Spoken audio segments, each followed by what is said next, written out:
content. Notice how mimicking human language and information, they do this really carefully as much as possible.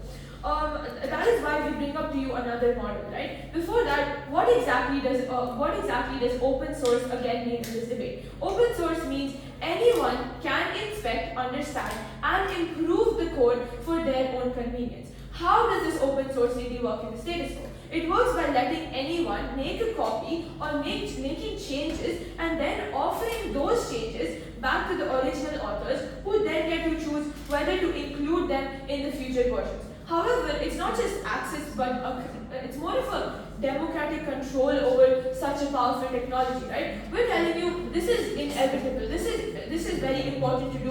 Why? Simply because these systems are there are things happening behind these codes which is never really coming out, which I'll be elaborating on later on in my outlines. This mechanism gives enough control to the normal general public as well, and not these big corporate companies who are trying to hide their bad aspects behind these locked codes. We're telling you the general public are allowed to alter the code of the AI while making sure that these companies do not lose out on their competition.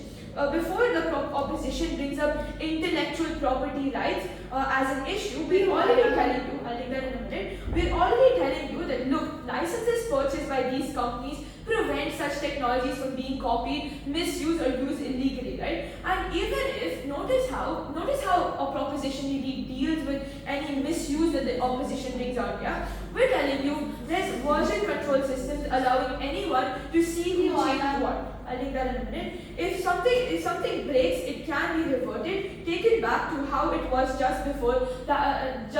It's not like you alter the code once and it cannot go back to how it really was. If you see that, oh, this is not acceptable, if you see that, oh, there's a big problem in this, these companies can definitely revert it back to how it is. However, this does not ensure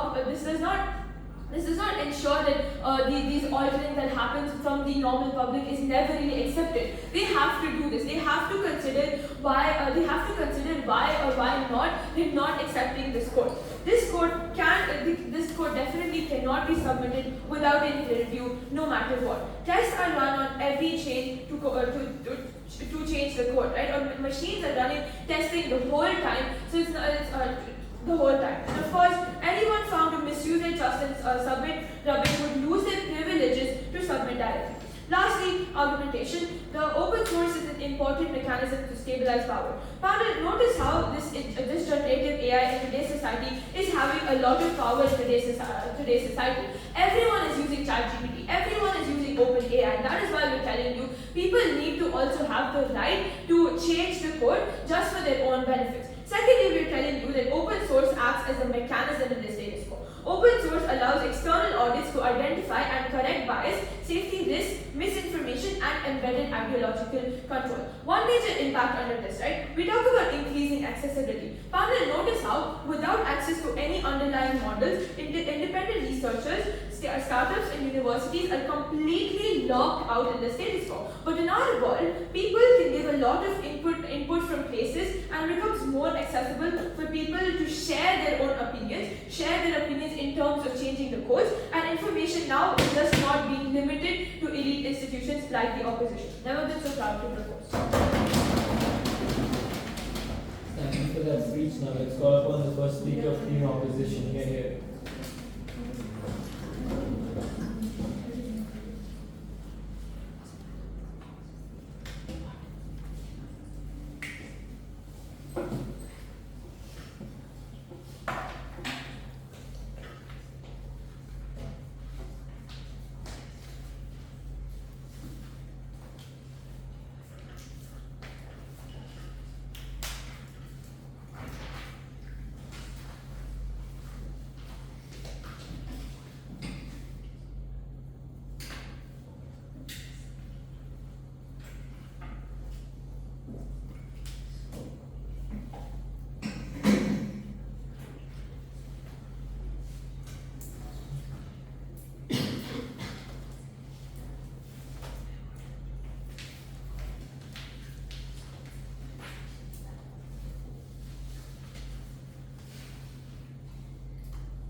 start my speech.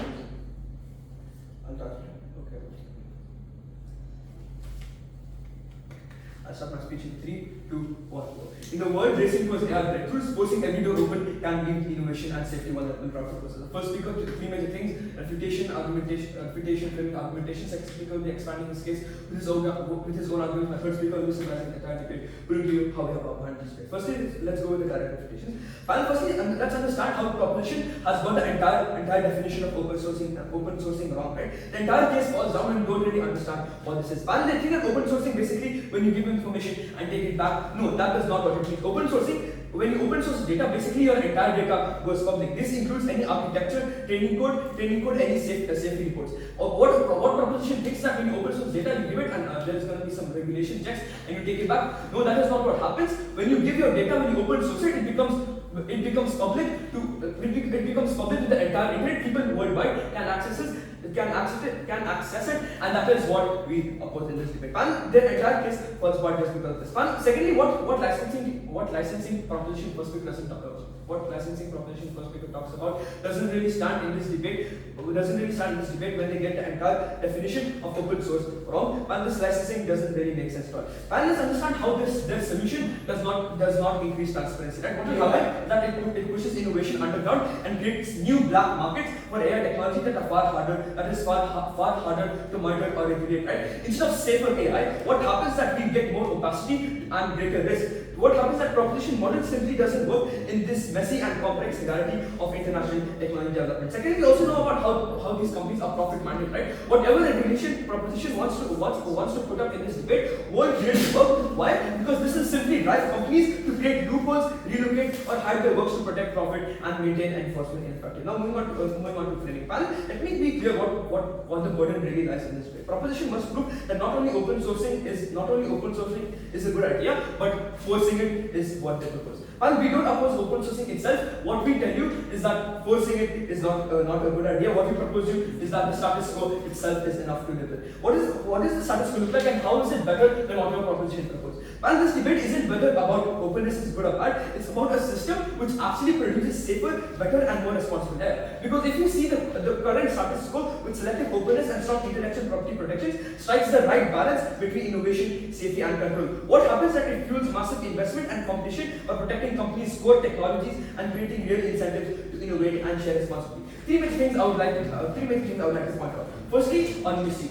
For example, in the current model, what happens is that companies control access to their AI through monitored APIs. This means that they can track how their tool can be used, restrict dangerous prompt, and shut down misuse in real time. Whether it's blocking deepfake generation or whether it's blocking deepfake generation or preventing extremist content, these interventions happen because the developer has control over the data, or has control over the model which they make, right? Because once a model is open source, that control disappears. Anyone can run it privately, modify it freely, and remove safety boundaries. And we already know how bad actors don't follow the rules. Secondly, let's consider developers themselves. Under the status quo, a company is responsible for what it directly builds and deploys, because there is a clear legal chain of accountability. Because when a model is open source, it can be copied, forked, and altered. It can be distributed by anyone. If someone takes that model and misuses it, the entire blame falls back to the original creators, especially in the media or public discourse. This is what we do not like. Thirdly, on the issue of data, right? Closed source companies are bound by data protection laws like GDPR. They are required to manage,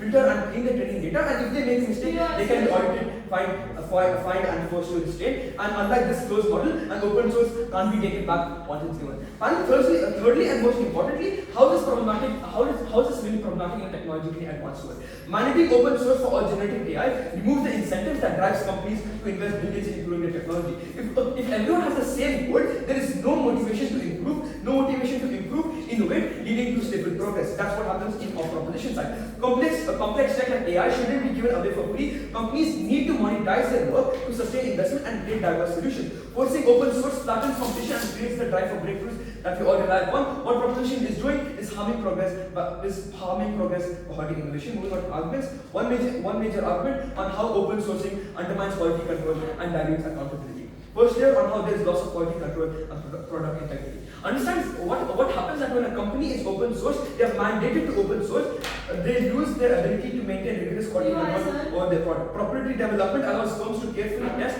refine and define their models internally before releasing them to users. What happens that in this controlled environment, ensures consistent performance, reliability and security. However, once this kind of code is publicly available, it can be forked, modified and redistributed by countless companies and countless third parties who may lack the expertise or incentives to uphold these standards. What happens under this is that fragmented and uncontrolled code leads to unreliable AI models and increasing risk of harm and loss of user trust. Secondly, and most importantly, on dilution of accountability and ethical responsibility. What happens is when you open source AI models, it removes clear ownership and shifts responsibility away from the original creators. Because once this code is freely accessible, any actor can modify or misuse it, and the chain of accountability becomes fragmented and obscure. What happens is that this diffusion makes it extremely difficult to hold any single entity responsible for any harm caused by AI, complicating legal, regulatory, and ethical enforcement. What happens is that these victims of AI get damaged, they face a maze of anonymous contributors and folks, leaving them with a little chance to redress. Moreover, what happens is that this lack of accountability emboldens them in irresponsible malicious use, as there is no clear party to sanction and regulate. Here, that's my case support.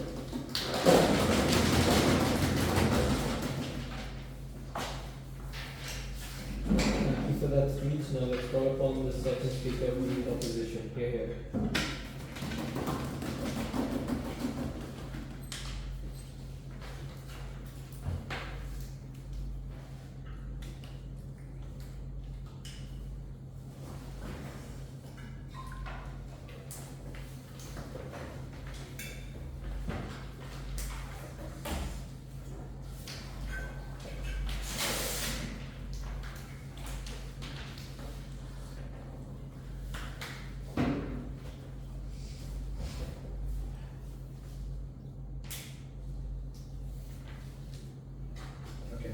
I'll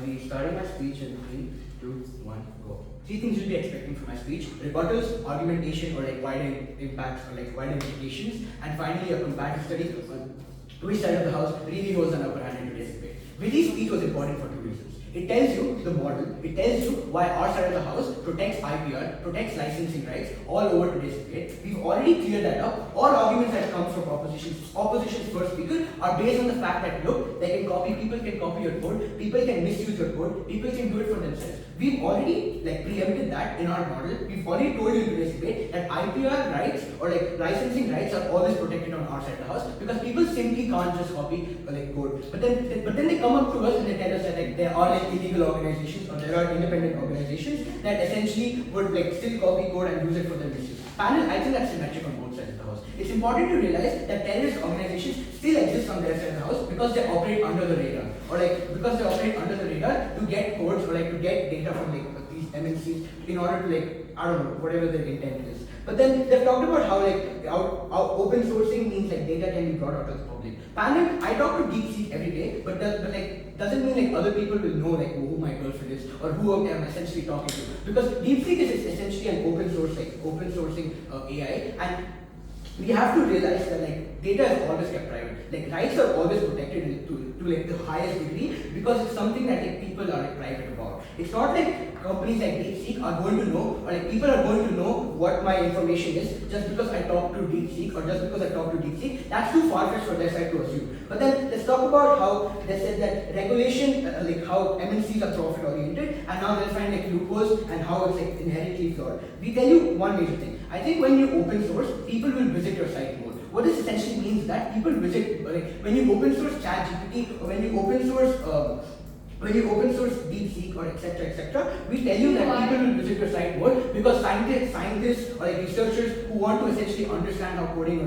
things like that work will essentially visit your site more, and there is still profit on MNC's side. We're not telling you it's essentially lost in our side of the house. But then, notice how their entire side or their entire case was just them blabbering about how you can copy code. I think Vidhi has already dealt with that in today's debate, and they didn't listen to us speech, and then they talk about how like there's no motivation to improve. Companies need like profit, which we've already told you in today's debate. Companies already gain profit. We've told you that like just because you open source doesn't mean companies aren't going to gain profits. Because like licensing rights are still protected. We tell you in our seminar, people can still review changes, people can still understand, like people can still review changes, people can still change code, like only after like it's approved, right? But then what we tell you in today's debate about wider impacts and like what are the like comparatives and what are the impacts of today's debate? We've told you one major thing. It includes like it increases accessibility because without underlying models being open source, independent researchers, startups, and universities are locked out of today's debate. But in our world, people can give a lot of input from places, and it becomes more accessible for people to share their opinions. What does this lead to? This leads to localization. What does localization essentially mean, and why is that important in today's debate? Okay, so it's important to realize that like controlled AI tends to be made more westernized, and it's like it's developed only like Western countries, and it's westernized in that nature. What falls out in today's debate is that when it's westernized, the like information or data isn't culturally sensitive, and that's important to realize that happens on their side of the house, where cultures aren't essentially respected, or like for example, if there are like a bunch of white people just coding AI, there's going to be a lot of biases. What we're telling you in our side of the house is that when there is like more, when there's open sourcing, there's going to be localization. But then secondly, there's also going to be biases like reducing on our side of the house. What this essentially means then is when information is properly checked and when information is properly like taken by like researchers, etc., we tell you in today's debate that like take an example of like an agency or company that creates Gen I lobbying with like politicians. What this essentially then does is that AI which they produce might be biased towards that politician. What we tell you then is that on our side of the house, that's unlikely to happen because information is called out and checked out properly because there are like millions of people researching on that, or millions of people are putting their inputs on that code. But then lastly, let's talk about like how our side of the house leads to like better and safer development of AI. It's important to realize that in today's debate, a lot of scientists work towards improving the code. For example, you take an example of DeepSeek. You put up your basic ideas up front of a bunch of scientists, and the code is and the info is out. It's important to realize that on their side of the house, that's not likely to happen. It's only concentrated in like massive like tech companies, and that's like a major problem in their side of the house because information or like the knowledge or the narrative is essentially controlled by large MNCs on their side of the house. We tell you that the narrative is like properly spread around in our side of the house. We telling you that communities are respected because there's more local data, there's more localization of everything. We tell you there's more diversification of information or like innovation, and our side of the house clearly wins this debate. But then let's still way off like both sides of the house. Let's talk about magnitude of impact. We tell you companies still gain profit on our side of the house because people still visit sites more and more, and because like information or like licensing rights are still protected on our side of the house, you can't just create one more like GPT or like you can't create all GPT like by copying the code. That's not how it works because we are protecting licensing rights. But then secondly, we tell you that the scale of power is more on our side of the house because it's evenly distributed among people and people can contribute and no one's left out, like how it's always worked with AI. AI was always concentrated on the rich people and then it came. And in that side of the house, we're telling you that global inequality still increases. And then when it comes to vulnerability, we tell you that like information is more localized, and then the comparative is that it's concentrated on rich people, and there's this false narrative on their side of the house. In terms of time frame, we're telling you by 2030, open Gen AI is going to be linked with prosperity, and the way people engage with it is better off on our side of the house by 2030 in long term and short term, even to this way.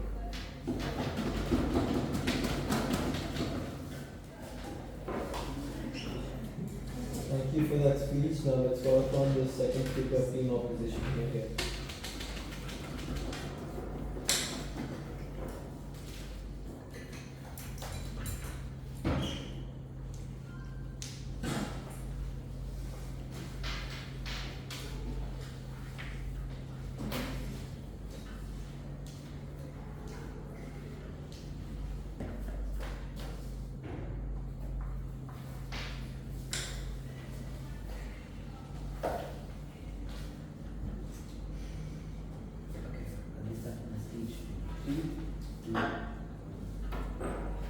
Let me read out the motion for you one more time, right? This house would require all tech companies working on generative AI to go open source. Open source software is source code that anyone can inspect, modify the copy of the code, and share. This very motion, team proposition fails to understand, right? The point at which the info slide mentions they can modify the copy of the code and then open to share it is when team proposition's whole model gets collapsed instantly, right? I'll be doing 3 major things in my speech. I'll be doing rebuttals, argumentation, and comparative analysis to show how we hold it up to hand. Firstly, let's go to the rebuttals, right? They talk about how team proposition brings out how these people who have access to these like the source code or whatever can change it for their own convenience, give it back to the main creator of the information, and they can choose whether they want to include the model in their AI or not. Panel, this is not a good project, right? These people do not have any incentive for like caring about what you have to say or what like a general person has to say, or so many people will bring that out. Even if in like their best case scenario we consider that these people do have an incentive, they do care. There's going to be so many responses. There's going to be so much. These people won't be able to successfully incorporate all the changes or all the benefits. It'll be one big mush, right? So that's like their best case scenario. Now let's look at what really happens, right? This is false. Firstly, they're trying to bring out some utopian narrative to life, like how this is gonna really work out in the real world. But like we're gonna ignore that, and that's not how it works. And secondly, let's notice how this completely bites them back on their own case. They talk about how there's a lot of biases on their side. There's like a lot of biases on our side, and on their side there's going to be localization. People can modify information, and people can modify information, and the narrative of different perspectives or different areas, and not just Western culture will spread on their side. But then how is this going to happen, panel? If these creators are so biased, if they want to promote their side so much, their Western culture so much, why would they accept, right? Panel, remember they mentioned how these creators have the option to accept or to reject the model or whatever. So sorry, no thank you. They have the option to accept or reject the changes people want to make. Why do they hold any incentive to accept this so-called localization or spread of ideas or whatever if they didn't want to include it on their side in the first place? Panel, these developers are not stupid, right? They're not uneducated people, they know what they're doing. If they had any biases in the first place, it wouldn't have changed on their side either. So this does not just exist on our side, it exists on their side as well, which has been proven from their very own model, right? Starting off, moving on, they talk about how it's accessible to the people and how licensing comes into work. But then again, panel, how I read out in the motion how the source code can be inspected, modified, and copied and shared by anyone. So the whole licensing and IP thing goes washed away, because when you're open sourcing this information, you're basically giving it out, right? There's no more licensing rights or IP rights. This information is open source, as in open to all on the internet, right? You do not hold any licensing or IP rights. These people cannot be held accountable for whatever changes, whatever publishes or sales or whatever anything they do with your model. So moving on to my arguments. Firstly, open sourcing destroys long-term AI safety incentives. Let's begin with the problem of safety, right? A core claim of team proposition. The entire case rests on the assumption that by opening these codes to people, they're making the system more safe. And how a million eyes on the code is going to be a better way. But this is all just empty hope, panel. Now, proposition is imagining some good faith world where detecting an issue like the AI model is like bug hunting. Everybody can just go into something and do it. This is not how it works, panel. It's a high-stakes engineering channel, and when you remove the incentives to solve it, nobody is really going to be doing it, right? When you're open sourcing it, it's not really working out that way. Now, the second you mandate open source, the whole incentive of this disappears. As I mentioned a minute ago, a company builds carefully aligned models, right? When you're open sourcing it and you're changing the whole filters or whatever filter landing and changes the company has made to it, you're completely changing the whole point of of bringing about safety and making all these changes for the betterment of the world, right? These costs run into millions, and this is why companies bear these costs, right? Because they get something in return. What do you get by close sourcing all these informations? You get profits. You get control over the model. Most importantly, the control and the ability to license it, which is gone on team proposition side panel. When you're open sourcing it, you can no longer license the model. But on our side, when you're close sourcing the model, it can still be licensed. That's when your IP rights, your licensing rights, and everything team proposition mentions about themselves actually comes into play, and not on their side actually. Now, moving on to a comparative analysis, right? Firstly, proactive engineering versus reactive crowdsourcing. proposition wants you to believe the world that, when people are reviewing the code, it makes AI safer. But here's the hard truth, right? Safety doesn't come from transparency. Just because there are 50 people viewing the code and making changes, it's not going to make it better in any way. It comes from engineering, right? You need like right teaming, you need proper audits, and you need continuous post-deployment oversight, all of which costs time, talent, and money. Which on team proposition, it's all gone. Why? Because this code has been oversourced panel, the money is gone, and the money is gone, the talent has been completely diluted, and Now, in our world, these companies actually have a reason to make the model safe, because why? They have incentive for them, they remain responsible for them, and they hold all the IP licensing rights, etc. Right? Their world outsources responsibility, our world brings it in. Now, moving on to the most important aspect of this debate, right?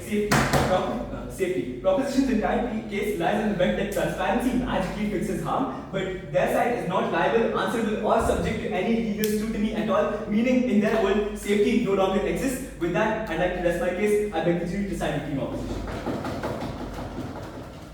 Thank you for that speech. Now let's call upon the third speaker of team opposition to continue the case. Take care.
If AI is shaping our world, why are we letting only a few shape AI?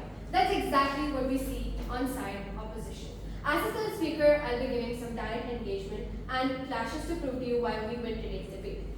All we hear from side opposition or their entire rebuttal or their entire statements to destroy our entire case is that, okay, transparency doesn't equate to safety and how open source can be easily weaponized. We tell you this is so false because we're not saying zero regulation. Open source models can it's still subject to licensing, it can still use case restrictions and safety filters. We see this in real life examples. In examples like DeepSeek or like stable diffusion, these are real life examples. You can't just go ahead and copy DeepSeek just because it's an open source media, right? That's when we tell you that everything that side opposition says does not hold in today's debate because they completely neglect licensing rights and everything. We never ever told you that we're not saying zero regulation. We literally provided a whole model proving to you how open source models are regulated on our side. Because they completely neglected our model and then continued with their rebuttals which did not even make sense. And keeping models on what do we say on that side of the case? Keeping models closed, it does not prevent misuse. It just hides flaws. Open models we let global researchers, we let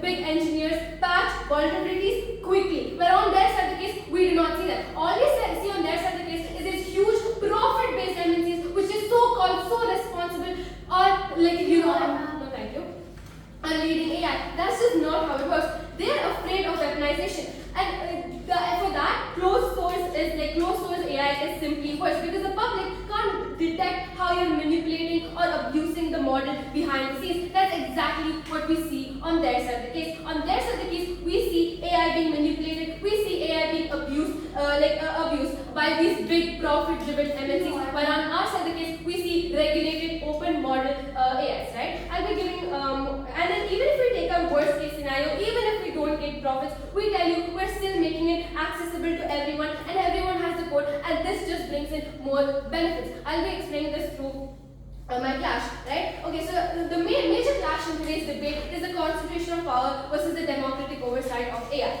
This debate comes down to one core question. Who controls AI? The people or the profit-driven private giants that we see on their side of the case? We have shown you that throughout my first speaker speech, we have told you that how generative AI isn't just a cool technology tool. It is shaping elections, it's shaping education, it's shaping the access to information, etc. Right now, what we see in the current world is that the power is concentrated in just a few big companies, these big black box companies who decide what type of data goes in and what bias comes out. Then no one gets to question it. What we see on our side of the case is that open source breaks this monopoly. We tell you we are democratizing access, we are exposing manipulation, and we stabilize power by letting the public not just these profit-shaped big companies explain how AI evolves. On our side of the case, we are able to patch biases much more quickly than what we see on side opposition. On our side of the case, we are able to fix the errors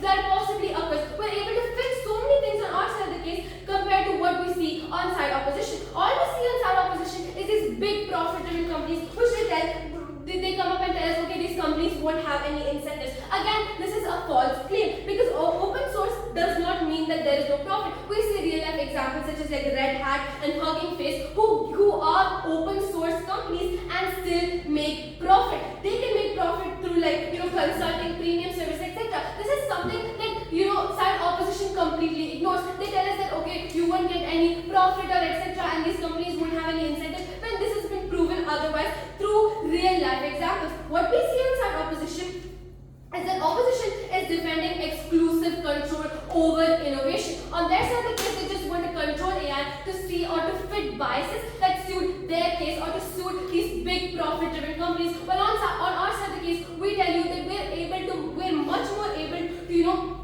we're more able to promote what is benefiting for the bigger public. Because panel, when we tell you that when something so essential to the public, when something becomes so essential to public life, we need to regulate it more heavily, even if it's privately created. Why? Because let's take examples of electricity, or let's take examples of electricity. All right, it's privately created, but it's something that's so important to the public. That's why we tell you that it becomes it's something that's so important to the public. That's why we tell you that it must be regulated publicly. Because why panel? Because AI is becoming such a huge thing in this world. We cannot just let these big black box giants control it. AI is becoming something that's dictating our entire lives. We cannot let that into the hands of these big profit-driven companies. We never really hear any mechanism or anything from their side of the case where they tell us how they're going to prevent any biases, how they're going to prevent any sort of that thing. They never mention that. On our side of the case, we continuously prove that how we're able to use AI to benefit the larger public compared to these small,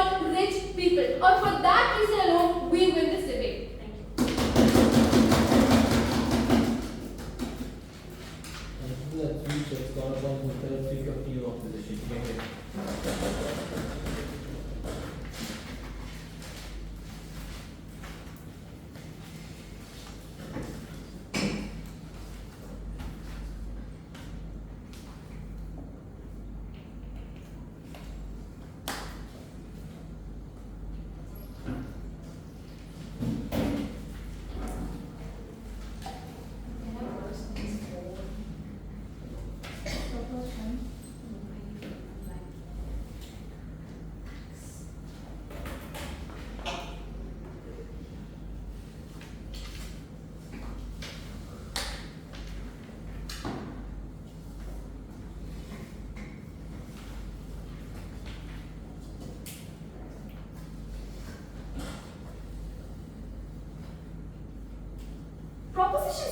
Seems to speak a lot about narratives, while ours is clearly on the top. Greetings, I'm the third speaker for side opposition, and I'll start off by giving some hard rebuttal, after which you'll hear more rebuttal within my flashes. I can easily rebut the entire case of proposition by saying one line: please read the motion slide. But because I'm feeling so very generous today, I will engage with their case. Starting off from rebuttals of their first speaker itself. They tell us that biases are only detectable if this is open. But I want to tell you that when you're talking about biases, the same biases which you so really want to prevent, the same biases which you told me are caused because of the data given given by the general public, these same biases can instead be inflicted upon by these people when they edit the code. Secondly, both of my speakers have continuously rebutted these people by saying that, oh, you don't have an option to get the code accepted or not. The info site clearly states that this can be shared, and also open source does mean you can use it for commercial use. More about that later. They tell us that on our side, there's no one to hold accountable because these large MNCs are just, profit driven. But I tell you, here's why being profit driven is a good thing. Because at least these MNCs or these companies have an incentive to improve their products so people can come. But with this, they give us this one-line response saying that, oh, well, this increases site traffic. I tell you, what is the point of site traffic when there's like 15 other different sites being built upon the same code, and people are able to do this thing, they're able to build their own site using whatever additions they want. Then they talk a lot about licenses all throughout their speeches, while it's clearly been rebutted throughout our speeches. It's an open source. You cannot put licensing to it, which is why also their points about regulation fall down right over there. They tell us that if something breaks on their side, it is easily and quickly reversible. This is also what their third speaker tells us. Quickly. So even if I bite the bullet and agree that, okay, it's quickly reversible, what if I tell you one thing? If it is so quickly reversible, then that also means that the harms by this general public, the people who are able to edit and fix these harms, what if I tell you they can also inflict these harms? So even if I engage with your case and admit to the fact that these people are able to edit it, what if I tell you they're also able to increase their biases? Because in the beginning, this is what their framing tells us, that these biases are from them. Let's move on to what their second speaker tells us. Nothing. Their second speaker basically comes up and tells us, oh, my first speaker's speech is important, X, Y, Z reasons, just because it's important. We hear two things, intellectual property rights and licensing, both of which would have been rebutted before. Again, they also talked about people who visit your site more, which I've already explained. Like, they tell us, oh, you can't make these, but I can tell you can make a deep chat GPT, you can make a deep fake IO, whatever. Oh, their second speaker does tell me one thing, localization, more feedback from the open public. But this is quite contradictory to their entire case talking about biases, and that is simply because of the fact that these biases are caused by the people themselves. So this is why localization isn't necessarily a good thing on their side. What else do they tell us? They again, I have biases so many times in my notes, accepted. How are biases created by the general public? How does that work out when there's a review system that essentially makes sure that you don't cause So I kind of used your own first speaker's framing, who told me that these biases are used by the people, by the data sets created by the general public, which also means that if there was this reviewing system, it has clearly failed. It is still giving these biases off. But even if we consider the fact that this reviewing system is there, that is exactly what making all of this open source will remove. Then they tell us that, oh, you can't create an odd GPT. Again, you quite literally can. Now let's move on to their third speaker. She tells us again something about licensing. You can't copy DeepSeek, but again that's the info slide. I don't have anything to rebut because everything is in the info slide. They tell us that AI can be manipulated, and they tell us that the only bad actor in this debate is these MNCs. But what if I tell you that even in our worst case scenarios, where the only incentive and motive of these MNCs is to make profit, at least when they have this incentive, they're able to improve and they have resources. Oh, their first speaker told us this one thing though. These MNCs have resources, they can get out of any problems if they like. What if I tell you them having resources is actually good? Because one, you're able to hold them accountable, and if there's any victims of their harm, these people can at least be repaid in some way or form because of these resources. And these MNCs, because of these resources, they can actively work towards becoming better. The third speaker asks us about who controls AI, but they tell us regulation exists, but also at the same time, it doesn't exist. Here's what the third speaker also tells us, concentration of power. Here's the thing, right? They have tried to gaslight everyone here into thinking centralization equals concentration. I tell you centralization is a good thing for two reasons. Firstly, if there's let's just say there's a big scandal. In the proposition world, here's what's going to happen. You're going to have to sit and track down a few hundred people who have a few different versions of the code. But on our side, at least you're able to hold one person and one person only accountable. The third speaker gave us the example of Red Hat and Hugging Face. But notice how these are funded and invested in by investors, but that funding will never happen on their side because then all of these AI models will be open source. So tell me what incentive will any investor have to fund? I don't have much time left, so I'll just go over my flashes really quickly. Firstly, they tell us about safety and harm mitigation. Crowdsourced safety is not safety. Just because more people have access to something doesn't mean that it necessarily becomes better. Then secondly, power and access. Proposition just tells us that, in their own words, that we're able to, give this power to more people. But because they have characterized AI in a way that it has so many biases, you're literally just handing out harms to more and more people, so that even in the future, if there's a big problem, you're not able to solve it just because so many people have control over it. So even if I buy the faulty framing about how, there's a chance that there's this exchange and people can decide what they want, that's not how it works. That's all. Thank you.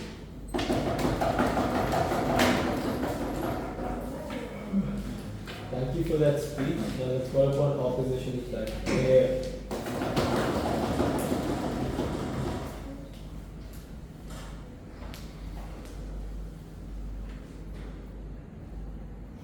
I'll be starting my speech in 3, 2, 1.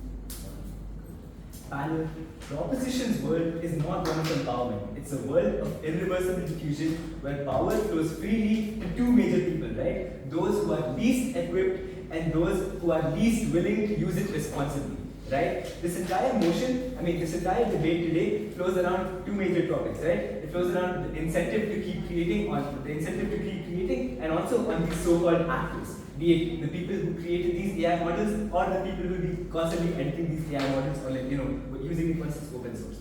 So firstly, let's talk about these people, right? Proposition says that open sourcing is democratic and it empowers more people, right? But then generative AI is not like a textbook. It's not something that empowers people or more people have access to it, so more people are getting empowered by it. No, it's a tool, right? It's the very word, it's a tool. And when the wrong actors get their hands on it, a tool is always worst used by the wrong actors than it's best used by the best actors out there. What does this mean, right? Let's talk about these actors. These actors could be state-backed propaganda units or crime rings or mafia rings, which are they're political influencers fine-tuning models to distort elections, right? When you open source information, when you open source these codes very specifically, you're empowering these you're empowering these criminals more than you're empowering those who really need it. Because when you're open sourcing this information, chances are you're not empowering that one student in Nairobi who really needed something generational, because they don't have access to this, right? The general people don't really know how this code works, won't really understand how any of this works, so they're not going to benefit off of the code being present in the world off the bat, right? But who will benefit from this? That one regime in Tehran, that has access to all the technology, all the knowledge they need, and their government backed or they're backed by some illegal organization or crime. This is where Team Proposition's case completely takes the downfall, even if we ignore all of their terrible framing their first speaker gave. So these actors have all the resources, all the intent, and zero ethical restraint. What does this mean, panel? They basically have been given the power of AI, which Team Proposition constantly mentioned, rights are future, so we should write it, right? When these people have been given the very power that rights are future as quoted by Team Proposition, that's when a problem rises in society. Now, what was Team Proposition's major responses throughout the debate? Panel, Team Opposition has this as well. This is not just limited to our side. What Team Proposition basically just said is that if a few terrorists have guns, let's give it to all the terrorists in the world, right? That's not how you solve. That's not how you solve a problem in the world. That's not how you fix things. And once the model is released, it's out forever. You can't recall it. You can't fix it. You can't do anything Team Proposition says. All this, give it back to the main creators so that they can accept the changes or reduce the changes. None of this really happens when you open source the data. Open sourcing the data, quite literally, as we've stated multiple times in our speeches panel, is when the data is openly available to the public. You can change it, edit it, modify it, share it around as per your own convenience. There's no restriction, there's no IP rights, there's no licensing that can stop you from doing any of this at all, right? This data is completely stripped off of any rights or whatever purpose was given to it by the primary user. You strictly have all code, no ethical responsibilities. It's completely up to you what you want to do with it. Right? Now on to the second metric, incentives. Why would coders still be incentivized to write open code? Now this is something we don't see on Team Proposition side. They never tell us about this incentive, right? They tell us that, profits will still be made on licensing, which by the way does not exist on Team Proposition side. But all of that, profits will still be made, people still have incentive. And imagine you work you're a guy doing a startup and you work so many years for working a code. And now that code has been stripped of all this ethics or all this setting these setup to it just to be misused by someone. What incentive do you as a coder hold to fix it, to work it better? That's a question of key proposition which they fail to answer, and hence we win this debate. Never been so proud of us. Thank you for that speech. Now I'd like to call upon the opposition to try to end this debate. Yeah.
I'll be starting my speech in 3, 2, 1, go. And 3 things you'll expect in my speech: clashes, a world, we'll be painting a picture of whose world is essentially better in today's debate, and finally, a general comparison on why we hold on in today's debate. So let's start off with characterization, which was the biggest point of clash in today's debate. All we hear from opposition in today's debate for the point of characterization is that look at the info slide. It's very simple. That's what they've told us the entire time. Because when you look at open source examples in today's debate, such as ChatGPT an year ago, which was open source, DeepSeek currently, when you look at Wikipedia, all of these things, all of these codes aren't copied. Why aren't they copied? All of these examples, all their sources, or all their codes aren't copied. Why is that so? Because licensing or intellectual property rights is clearly protected, and we've told you that throughout our entire debate, throughout the entire speech, and they kept coming to us and telling us, look at the info slide. I don't think that's a rebuttal. I don't think that's how it works, just because the info slide says so. We tell you, look at examples, look at real life examples around you, look at Wikipedia, look at DeepSeek, look at ChatGPT an year ago. That's clearly why we got an opponent in today's debate. Let's talk about biases. I think biases, okay, to some extent, let's agree that, let's concede that biases are symmetrical. Let's concede that biases are symmetrical on both sides of the house. We still tell you, biases are more on their side of the house because coding is limited. Coding is limited to that vast thing, to that demographic, or to that small amount of concentrated rich people, or to those people essentially. But then they talk to us about how, if these rich people are controlling these codes, what is the incentive that they accept the codes sent by the general public? I think it's very simple. The word credibility. What essentially holds them accountable is that when a large amount of people, or when a scandal is happening, when a large amount of people send in a code or send in a response that this code is wrong, this algorithm is biased, then it's not they have to accept that bias and they have to essentially change it. That's essentially how credibility works. That's essentially how it works, how accountability rules out on our side of the house. But then let's talk about the entire argumentation, how data can be manipulated. I don't think that's how it works. Data cannot essentially just be manipulated because data privacy is something that exists on both sides of the house. Data is something that should be private, should be that isn't essentially disclosed, right? Because people can't figure out what I had for lunch just because I wrote that in DeepSeek, or what people can't access my data. That's something that's very important to realize. But then even on that note, we tell you that the data rights is protected. But then secondly, it's important to realize that MNCs or companies have all the rights to use your data, which is voluntarily surrendered when you give in feedback forms, or when you mention that in feedback forms. That's important to realize in our side of the debate. But then let's talk about localization, how their side of the house says that localization creates biases. I don't think it's biases. I think it's just what local people or marginalized sectors think about a particular narrative, what they essentially think. So if a black person is essentially sending a code that the police is very marginalized, or they're marginalized, or they don't respect us, I think that's fair for those black people to put that in the code because they think so, right? Because that's essentially how it works. But then what we're trying to tell you in today's debate is that the incentive to accept codes is credibility. We've dealt with everything that's told you in today's debate. We protect IPRs. We tell you in today's debate that we need this democratic control. And finally, the winning point in today's debate is accessibility. Everyone around you has access. Everyone around you has access to the code. No one is left out. Because right now, everyone keeps asking, where's my data? What is the code that essentially like leads like GPT or like DeepSeek essentially happening? Because 122.8 million people use GPT every day, and like it's important to realize that like the code or like the algorithms behind how it runs should be like leaked or like should be like open source. That's essentially how it works, how it's always been, and how it should always be. Because the only way we can progress in this world when AI has so much power is by giving access to everyone. When AI controls the narrative, when AI controls everything around you, it's very important to realize that everyone should know, should have access, should be able to know how it essentially runs out, how this narrative turns out in our side of, their side, on our side of the debate. For that major reason, on the accessibility clash, we went to this debate. Thank you for that wonderful debate. You guys can first shake hands and you guys can move on.